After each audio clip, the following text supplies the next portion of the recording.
All right, today we're going to go over a handful of keyboard shortcuts and tools that you can use to really utilize the frictionless experience of Walling. And when using all of them fully, you can really increase your productivity and smooth out your workflow, all while keeping your hands on the keyboard for longer without having to use your mouse quite as much, which can really save a lot of time. So we've got a blank wall right here. So let's go ahead and give it a title. And I will title my first section, Target and Objectives. Now let's go ahead and double click to start our first brick. Now to really get us zoned in into writing, we can actually minimize the left bar to reduce some clutter. And then we can also change the section columns to 2 so we can get some longer bricks here, more for, having more space to write with. All right, first up is the hashtag and or pound symbol. These create headings. So 2 hashtags creates a level 2 heading. 1 hashtag creates a level 1 heading.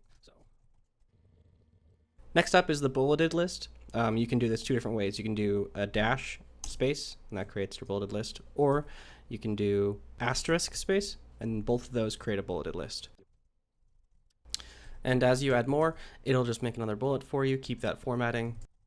Then once you are done with a certain formatting, just a double enter will start a new fresh line for you with no formatting. Next up is the divider line. All you have to do is just 3 dashes, and that creates a divider line.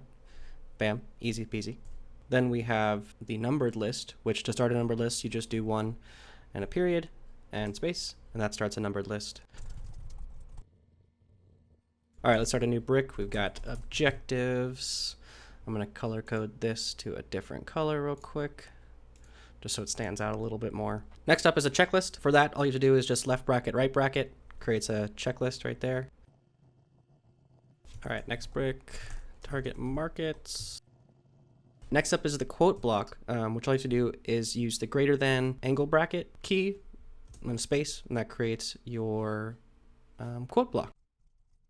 I'm going to add a link real quick, and I'm going to remove the text just so it's just the embedded link. Now the next keyboard shortcut I think is super useful in so many different scenarios once you're in the organizing phase of your writing and note-taking. It's Control-Shift up or down arrow. This reorganizes content based on where your cursor is, like where you are in the brick. So like if I wanted this quote below the link, I can put it below the link. I can, reorder these checklists right here. I can move this number 2 spot into the number 1 spot, and it actually reorders the numbers for me as well based on its actual position. And that's really the key way to keep your hands on the keyboard without having to touch the mouse, and also still being able to control the bricks and your content. You can just use the Control-Shift up or down arrows. Great. Now I found this web page that I really like, and I do want to keep this whole piece right here. So I can just copy this and create a new brick, paste it right in there, keeps all of my formatting for me. And I can even reorganize this content using the Control-Shift up or down arrows as well. And lastly, let's say we are just adding lines of text to a brick.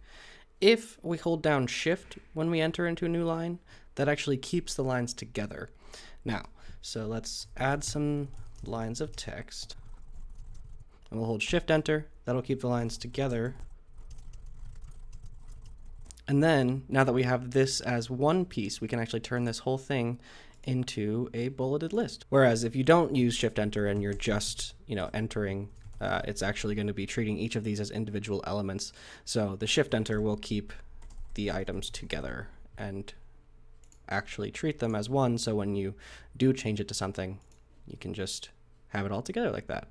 Same thing with items that are already formatted a certain way.